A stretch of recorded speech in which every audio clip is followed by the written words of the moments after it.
Morfologi dan Anatomi Daun M. Zaki Haikal 2502030 Agroteknologi. Dosen Pengampu Salmiati MPD PhD, Institut Teknologi Perkebunan Pelalawan Indonesia. Morfologi dan anatomi daun saling berkaitan dalam mendukung fungsi utama daun, yaitu fotosintesis, respirasi, dan transpirasi. Secara morfologi, daun memiliki variasi bentuk dan struktur yang menyesuaikan kondisi lingkungan, sedangkan secara anatomi, jaringan-jaringan penyusunnya seperti epidermis, mesofil, serta xelan dan phloem bekerja bersama untuk menunjang proses fisiologis tumbuhan. Pemahaman tentang keduanya penting untuk mengetahui adaptasi dan efisiensi fungsi daun pada berbagai jenis tanaman. 1. Mengamati morfologi daun. Bentuk helaian, ujung, tepi, pertulangan, susunan, dan tangkai daun. 2. Mengamati anatomi daun melalui irisan melintang, epidermis, jaringan palisade, jaringan spons, stomata, serta berkas pengangkut xilem dan phloem. 3. Membandingkan anatomi daun monokotil dan dikotil. Alat, mikroskop kakak objek, silet, kaca penutup, pinsat, tisu, pipet tetes, buku gambar. Bahan, daun kacang panjang, daun mangga, daun lamtoro, larutan fast green, larutan safranin, akudes.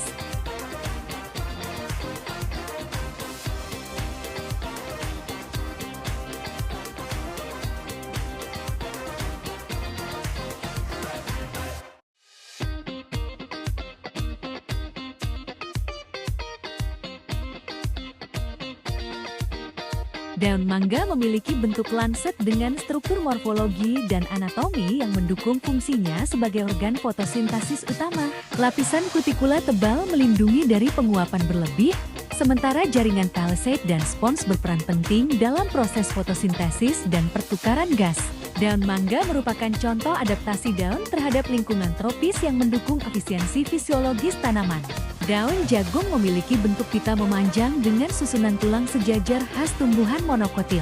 Struktur anatominya sederhana namun efisien, dengan mesofil homogen yang berperan dalam fotosintesis dan berkas pengangkut sejajar yang mempermudah distribusi air serta hasil fotosintesis. Sehingga daun jagung sangat adaptif terhadap lingkungan terbuka dan kondisi panas. Daun kacang panjang memiliki bentuk majemuk trifoliat dengan 3 helai anak daun yang mendukung efisiensi penangkapan cahaya matahari. Secara anatomi, daun ini tersusun atas epidermis pelindung, jaringan palisade dan spons untuk fotosintesis serta pertukaran gas, dan berkas pengangkut untuk distribusi air dan hasil fotosintesis. Struktur tersebut menunjukkan adaptasi yang baik terhadap lingkungan tropis sehingga mendukung pertumbuhan dan produktivitas tanaman kacang panjang.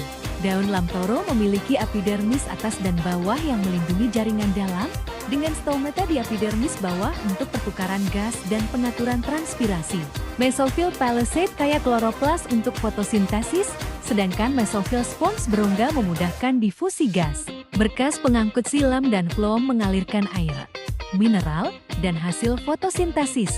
Bentuk daun dan susunan jaringan menunjukkan adaptasi untuk fotosintesis efisien dan perlindungan terhadap lingkungan.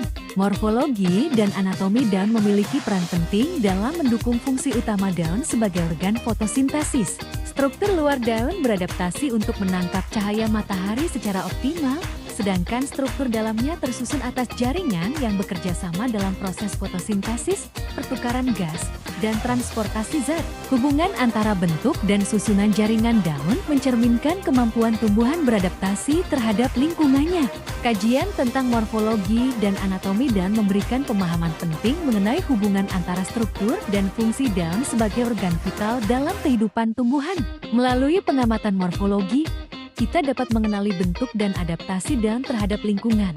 Sedangkan melalui anatomi, kita memahami susunan jaringan yang mendukung proses fotosintesis, respirasi, dan transpirasi.